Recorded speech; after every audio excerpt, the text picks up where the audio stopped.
তো guys finally বাবা চলে এসছে বাড়িতে, এসে খাওয়া দাওয়া করে মানে ড্রেস ছেড়ে রেখে দিয়েছে, মানে সব ভিজিয়ে রাখলো দিয়ে এখন খাওয়া দাওয়া করে এসছে। আমি ঘরের ভিতরে বসে বসে এডিট করছিলাম এখানে। So hello guys, welcome to my new blog. পরশুদিন বাবার আসার কথা ছিল, পরশুদিন আসেনি, কালকেও আসেনি, আজকেও আসেনি এখনো। কে জানে কখন রাত্রিবেলা আসবে মনে হয়। আমি তো সকালবেলা হেসু ধার দিয়েছি যে মানে হাত কেটে গেছে তখন, এখানে মানে কেটে গেছে যে পট্টি লাগানো আছে, বোঝা যাবে না কতটা, তবে অনেকটা কেটে গেছে। ঘাসগুলো নিয়ে আসলাম, আমার এখন খাওয়া দাওয়া হয়নি। সকালবেলায় মুড়ি টুড়ি খেয়েই চলে গেছিলাম, দিয়ে এখন দেখি মা ভাত বাড়ছে, খাওয়া দাওয়া করবো, তারপরে দেখি কি করা যায়। আজকে ঢেঁড়স সিদ্ধ, ভাত আর এই যে বড়ির তরকারি। নে ঢুকে নে। তো গাইজ চান্দান পরে আমি খাওয়া দাওয়া করে নিয়েছি, দিয়ে আবার রেডি হয়ে গেছি, ড্রেস পরি। এখন যাবো মানে গরুগুলাকে চড়াতে মাঠের দিকে। বাবা নাই, তো সেই কারণে আমাকে যেতে হবে। মানে বাবা আজকেও আসেনি, আস্তে আস্তে মনে হয় সন্ধ্যা বা রাত্রি হয়ে যাবে। আজকে আসবে তো বলছিল, তো যা দেখা যাক, যদি আসে তো ভালো, কালকে থেকে আমার যাওয়া লাগবে না। আজকে এখন আমাকে যেতেই হবে। সেই যে গামছাটা আছে, গামছাটা নিবো দিয়ে চলে যাবো। তো চলো দেখি, এখন বাজে 2:30, আমি আবার আসবো বাড়িতে 6টার সময়। তো চলো এখন দেখি যাওয়া যাক বাইরের দিকে, মা ছেড়ে নিয়ে বসে যে বাইরে গরুগুলো। এই জায়গায় যে জায়গাটা আমরা প্রথম রিল শ্যুট করেছিলাম, যেটা প্রথম ছিল সানান্তরিক আসামের, ওটাই জায়গায় শ্যুট করেছিলাম। এই যে অনেক দূর চলে এসেছি, এই সে পেছনে বটতলা। দেখি আরও সামনে যেতে হবে, গরু নিয়ে কোথায় যাবো কি জানে, যেটা আগে আগে যাচ্ছে, আমি পেছনে পেছনে। আজকেই লাস্ট, আর আসা লাগবে না। চলো দেখি আজকের মতো সেরে আসি। এই জায়গায় যে জায়গাটায় আমার সেকেন্ড রিলটা শ্যুট হয়েছিল। আজকে শুধু রাস্তা দিয়ে হেঁটে যাচ্ছি, গরু খাবে কখন কে জানে। আজকে আমার বেরোতে একটু লেট হয়ে গেছে, মানে সকালবেলায় ঘাস কাটতে শুধু ঘুরছিলাম, ঘুরতে এসে এই সাইডে এসেছিলাম, ঘাস কাটতে দিয়ে ঘুরছিলাম, সে কারণে আবার এখন আবার বিকালবেলায় গরু নিয়ে যাচ্ছি, তাও ঘুরতে এসে। তো চলো দেখা যাক, গরু নিয়ে যাওয়ার সময়ও ঘুরছি ভাই, দেখি কখন খায় আজকে ভাই। এখন 3টে বাজতে চললো প্রায়, এখনও মানে পৌঁছাতে পারলাম না। তো চলো দেখি কখন পৌঁছানো হয় আর কখন গরুকে খাওয়ানো হয়। আজকে ভাই পেট ভরবে না মনে হয়, আমার লেট হয়ে গেছে আজকে, আমার কারণে লেট। তো চলো দেখি কি খাই কি না করে। আজকে শুধু ঘুরতে হচ্ছে, দেখো হাঁটতে হাঁটতে বর্ডারের কাছে চলে এসেছি। এই যে এটা বর্ডারের রাস্তা, এই জায়গায় এসে এটা বর্ডারের রাস্তা, এই যেগুলো তার কাটা, এত দূর চলে এসছে আজকে হাঁটতে হাঁটতে। কে জানে কি হবে, কখন খাবে গরু কে জানে। এই যে দেখা যাচ্ছে আমি যাচ্ছি, এখনও পৌঁছাতেই পারলাম না যেখানে খাবে। প্রথম যে রাস্তাতে মানে প্রত্যেকদিন যে রাস্তায় চলেছি, আজকে ওটা থেকে অনেক দূরে চলে এসছি ভাই, অনেক দূরে। চলো দেখি এখন হাঁটতে হাঁটতে কত দূর যেতে হয়। একদিন যেটা বলছিল এই সাইডে যাবে, তো এই সাইডে যেতে হলে তাড়াতাড়ি গরু ছাড়তে হয়, কিন্তু ভাই আজকে লেট হয়েছে, আজকে এই সাইডে যেতে হচ্ছে। এখন প্রায় 3টে বেজে গেল, হেঁটেই যাচ্ছি, দেখি কখন যাই, পৌঁছায় কখন। তো চলো এ দেখো চিল্লাছে না, মাঠে চলে এসছে, আর কোনো আওয়াজ নাই, একটু আওয়াজ করবে না আর মাঠে এসে। বাড়িতে থাকলে চিল্লেই শেষ করে দেয়। হাঁটতে হাঁটতে ভাই হাঁপিয়ে গেলাম, আমার শরীরটাও খারাপ করছে। আর সকালবেলা হাত কেটে যে এই সাইড দিয়ে প্রচুর মানে অনেকটা রক্ত বেরিয়েছে, যার কারণে আরও মানে কেমন হচ্ছে, এই সাইডে অনেকটাই রক্ত বেরিয়েছে সকালবেলায়। তো চলো কোনো ব্যাপার না, যা হবে হবে। এখন হাঁটতে হাঁটতে যাই, গরুটাকে খাওয়াতে হবে, কোথায় যেয়ে কে জানে। চলো। আর আজকে আমি ঘাস কাটতে এই সাইডে এসেছিলাম, চলো দেখাচ্ছি কোন বাগানটায়। সামনে একটা বাগানে এসেছিলাম, ও বললো যে কাটতে হবে না, আমাদের গরু আছে এসব বললি উঠিয়ে দিল। মানে ঘুরতে এসে প্রচুর সকালবেলায় ঘাস কাটতে এসে। চলো দেখাচ্ছি ওই বাগানটাই, মানে 3টে, এখানে 2টো বাগানে কাটতে গেছিলাম, দিয়ে মানা করেছে, 2টো বাগানে মানা করে দিয়েছে যে কাটতে হবে না। তারপরে আবার আমাদের ওই মাঠে যেয়ে আবার কেটে নিয়ে বাড়ি গেছি। যেতে প্রায় আমার মানে 12:30 বেজেছিল, তান খাওয়া দাওয়া করতে করতে 1টা, তারপরে বসছিলাম আধা ঘন্টা ফোন দেখলাম, যে তারপরে আবার চলে এসছে যে গরু নিয়ে। এই জায়গায় বর্ডার রোড, বর্ডারের পাশ দিয়ে হাঁটছে, এই যে বর্ডার। এখানে ছাগল চড়ানো পাঠাচ্ছে, ক্যা করছে, কেউ করছে, কেমন আওয়াজ করছে, মানে সেই বক্সাল আওয়াজ করছে। চলো দেখি এবার হাঁটতে যাই। এই বাগানটায় এসেছিলাম আমি সকালবেলায়, সামনের বাগানটায় ঘুরে দিয়েছে, তারপর আরেকটা বাগানে ঘুরে দিয়েছে।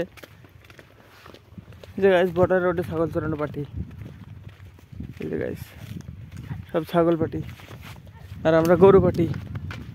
চলো দেখি কোথায় নিয়ে যাবো কে জানে। আজকে তো হাঁটতে হাঁটতে দিন শেষ হয়ে গেল। হাঁটাকে আজকে হাঁটতে হাঁটতে দিন শেষ হয়ে গেল। জমিতে কখন পৌঁছাবো, গরু বা কখন খাবে। 3 hours later. তো গাইস ফাইনালি এখন আমরা গরু তাড়তে তাড়তে বাড়ি চলে যাচ্ছে আবার। এই যে যেটা নিয়ে যাচ্ছে আমিও নিয়ে যাচ্ছি। আসা প্রায় 6 ঘন্টা, 6 ঘন্টা বলছি, এখন প্রায় 6টা বাজে। এই যে আমাদের রায়ের জমির পাশ দিয়ে যাচ্ছি, এই সাইড দিয়ে চলে যাবে আরামসে, মানে পেকে গেছে, গমগুলোও খাবে না সেখানে, এই দেখো গমও খাবে না, মুখ দিবে না কিছুতে। চলো এবার দেখি, এটা আমাদের গম। তো চলো দেখি এই সাইড দিয়ে বেরিয়ে চলে যাবো আমরা বাড়িতে। তো আবার চলো বাড়িতে দেখাচ্ছি বাকিটা। এখন যেতে যেতে অন্ধকার হয়ে যাবে, তাও দেখো এখন এরকম একটু আলো আলো আছে, কিন্তু তাও অন্ধকার হয়ে যাবে। কিছুদিন থেকে আমাদের গরুর মানে পেটও ভরছে না, বাবা নাই, বাবা থাকলে একবার ঘাস কাটে, আমিও ঘাস কাটতে যাই, তারপরে চড়াতে যাই। এখন চড়াতে আসার আগে পর্যন্ত না খেয়ে থাকছে, কালকে খেতে পাবে, কারণ আজকে নিয়ে এসেছি ঘাস, কালকে সকালবেলা খেতে পাবে। তো চলো দেখি এবার বাড়ির দিকে যাই। এই দেখো অন্ধকার হয়ে গেছে, মানে বোঝা যাচ্ছে না, ফোনে লাইট লাগছে কিন্তু আসলে অন্ধকার হয়ে গেছে। দেখো পেছনে দেখো অন্ধকার হয়ে গেছে আগের থেকে অনেকটাই। তো এখন আমরা বাড়ির দিকে যাচ্ছি, চলো এবার বাড়িতে যাই। হ্যাঁ না সেটা পরে কোনো বাজনা বেরিয়েছে মনে হয়, সেজন্যে ইয়ে হচ্ছে, মানে আওয়াজ আসছে।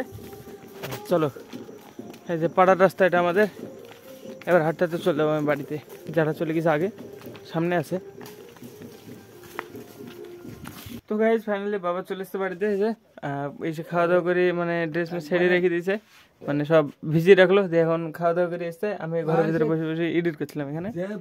ছুটি দেবে তো তাই দেখে যাহা অবস্থা, মানে চোখ মুখ বইসি আমাকে আমি আর বাঁচবো না, এই বুক হাত বলেছে আমি আর বাঁচবো না। কে যারা বলছে সেজন্য ছাড়েনি? হ্যাঁ আমাকে কাইটে ফাইল ফেলু, এই শুরু করে দিল। কি হয়েছে ফাইট ফেলুক নাকি? কেন? কাকা বলছে মনে হয়েছিল ঘাড়ের ভদ্রায় কোটা দি কেন কি হয়েছে? ও বিরক্ত হয়ে গেছে ওর কাকাও, চলে যাবে ছুটি হয়ে গেছে, স্যালারি খুলে দিচ্ছে, বাপিরা চলে গেল, আর ও প্রেশার টেশার বাড়িয়ে একদম একা একা প্রেশার বাড়ি ফেলছে। হ্যাঁ কি করে? টেনশন আর মনে হবে না, আর আমি বাঁচবো না, আর ছুটি হবে না, দে ওই ঘন্টা ছুটি দিছে না। প্রেশার একদম যদি প্রেশার হয়ে গেছে ছুটি দেয়, কিছু এলে তখন দুর্নাম হবে না হসপিটালে, রাস্তায় স্টক ফোক হয়ে যায়, দিয়ে আবার কিছু হতো না, কিছু হতো না। তো আমি জানি ডাক্তার তো দিবে না, তুমি বললে তো হবে না, কিছু হতো না সে কথা বলি তো আমি বললে শুনবে না। আজ সকালে বলছি তাই বুঝে, আপনি বললে তো হবে না, টেনশনে কোনোদিন সারাদিন কারো থাকবে না, প্রেশার বাড়বে না। সারাদিন প্রেশার বাড়িছিল, তাহলে ওই 12টার পর থেকে বাড়তে 100 কত 67 68 হয়ে গেছিল, সেজন্য ছাড়েনি। আজকে কে ছাড়লো? আজকে নরমাল হয়েছে, বেশি নাই, বেশি আছে সেই বেশি তো নয়, আজকে ছাড়লো এতদিন, তাও ঠিক হয়েছে, নাহলে কালকে চলে আসা, নাহলে তো কালকে হয়ে যেত মনে হয়। আমি বলছি যে আপনি ছুটি লিখে দেন, এই রাস্তা এই ঘর থেকে নিচে নেমে যাবো, প্রেশার ঠিক হয়ে যাবে। বললো আপনার কথাই তো হবে না, টেনশনে কোনোদিন এরকম কারোর প্রেশার না প্রেশার পড়ে না, আমি খেয়ে নেবো পরে, আমি একটু পরে খাবো, এডিট মিটিং করবো। হ্যাঁ লাইট মাইট বন্ধ করে দিয়ে ঘুমে গেল। গরুটা নিয়ে আসলাম, গরু রেখে আমি বসছিলাম, দিয়ে অল্প এডিট করলাম, দিয়ে আবার এখন খেতে এসেছি। চোখটা ফুলে ফুলে লাগছে। এই যে এটা আজকে হচ্ছে চাউমিন রান্না করেছে মা। তো হ্যাঁ চলো খাওয়া দাওয়া করবো, করি তারপরে আবার মানে এডিট করতে হবে, আর অল্প করবো, দিয়ে তার মনে হয় ঘুমিয়ে যাবো, ঘুম আসছে প্রচণ্ড, খেতে চলে এসেছি। তো চলো খাওয়া দাওয়া করে নিই, তারপরে আবার আসছি, দেখি যদি ঘুমিয়ে যায় তো ঘুমিয়ে গেলাম, নাহলে কী হবে কি জানি। চলো খাওয়া দাওয়া করে নিই ফার্স্টে। আজকে গাইজ বসে থাকতে মানে ঘুমিয়ে গেছিলাম, দিয়ে সকালবেলা এডিট করলাম। তো চলো আজকে ব্লগ এখানে শেষ করছি। ব্লগ লাইক করে দেওয়া, চ্যানেল সাবস্ক্রাইব করে দেওয়া, দেখা হবে নতুন ব্লগে। ধন্যবাদ ভিডিওটা দেখার জন্য, টাটা। এই কদিন মানে গরুর খাওয়া ঠিকঠাক হচ্ছে না, কারণ মানে বাবা নাই বাড়িতে, ঘাস কাটতে গেলে গরু চরণ হবে না, সেই কারণে আজকেই গেছিলাম শুধু ঘাস কাটতে। চলো এই